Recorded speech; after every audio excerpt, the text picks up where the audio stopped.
On se retrouve aujourd'hui pour un thread d'horreur. Allez, générique.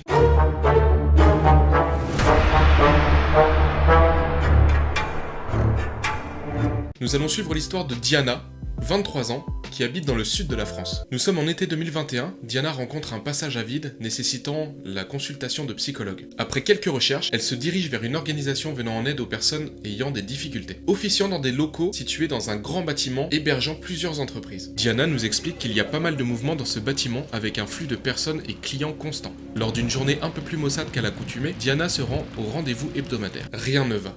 De l'état mental dans les chaussettes, du ciel gris encombré de nuages, à la fine pluie ruisselant le long de ses joues rouges agressées par une brise froide. Perdue dans ses pensées, Diana arrive à la porte du bâtiment. Lorsqu'elle se fige l'espace d'un instant, sentant son sang se glacer dans ses veines, les poils de sa nuque se dresser, annonçant comme un mauvais pressentiment. Elle se sent alors épiée par quelque chose de malfaisant. Du coin de l'œil, elle perçoit une présence de l'autre côté de la route, sur le trottoir d'en face. Elle tourne la tête pour ne pas rester ignare, et là, la fixant, droit comme un poteau, un homme plutôt mal sapé et le regard menaçant se tenait à quelques mètres d'elle. Diana reprend son chemin sans y porter plus d'attention, pour ne pas provoquer une situation possiblement malaisante, et elle rentre dans le bâtiment. Passe le hall froid et désert, emprunte l'escalier pour éviter l'ascenseur vieillissant et très lent pour se rendre au premier étage. Le mauvais pressentiment refait surface et l'enjoint à se dépêcher. Au même moment, elle entend la porte d'entrée du hall claquer. Il fallait qu'elle sache pourquoi elle ressentait ça. C'est pourquoi elle fait marche arrière, entrouvre la porte de la cage d'escalier et observe par l'interstice.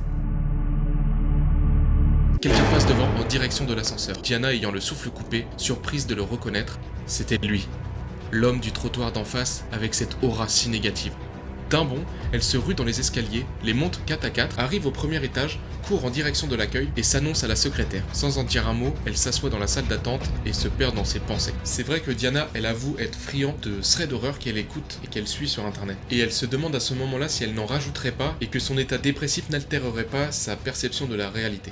Mais comme un coup de massue, l'homme débarque à l'accueil et se met à hurler sur la secrétaire. À quoi vous servez, bordel? Vous m'aviez promis que j'irais mieux, mais elles sont toujours là, ces foutues pulsions, cette colère. Diana s'enfonce dans sa chaise en essayant de se faire oublier, écoutant les complaintes hystériques de l'homme, quand soudain, il s'aperçoit de sa présence. Se stoppe, se tourne vers elle, la regarde droit dans les yeux durant quelques secondes interminables, et s'en va sans un mot. 1 heure plus tard, la séance de Diana est terminée. Elle se rend à sa voiture en trottinant pour ne pas finir trempée par la pluie qui s'est intensifiée entre-temps, démarre, fait demi-tour au bout de la rue et repasse devant le bâtiment pour aller en direction de chez elle, lorsqu'elle se rend compte qu'il est là, adossé sous un arbre, à suivre du regard sa voiture. Plusieurs jours passent, Diana n'arrivant pas réellement à trouver le sommeil, repensant sans cesse à cet homme au regard malfaisant. La vie reprenant son cours, elle oublie petit à petit cet événement et laisse retomber sa méfiance. 5 mois plus tard, après une journée de travail éreintante, Diana ressent le besoin de s'isoler. Et pour cela, elle a pour habitude de se poser au crématorium de Saint-Raphaël, car la vue est magnifique, même si ça peut paraître un peu glauque. Elle emprunte les petites routes jonchées d'arbres de part et d'autre, s'enfonçant de plus en plus au cœur du petit bois. Le soleil déclinant à vue d'œil, la luminosité s'en trouve grandement amoindrie. C'est là qu'elle s'arrête, sur un petit parking en rond, visualisant tout son village en contrebas. Diana s'adosse à la voiture, respire un grand coup et ferme les yeux. Lorsqu'elle entend une voiture arrivant au loin roulant doucement dans sa direction, elle rouvre les yeux, tourne la tête vers cette voiture. Instantanément, son cœur s'arrête littéralement de battre.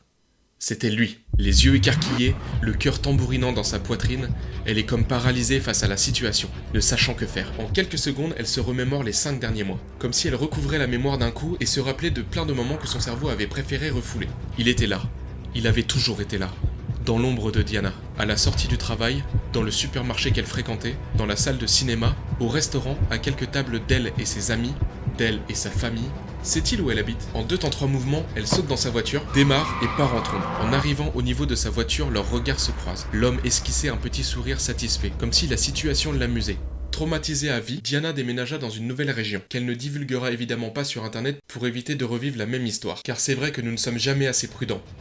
Nous savons ce que l'on poste sur internet, mais on ignore tout de celui qui va nous lire.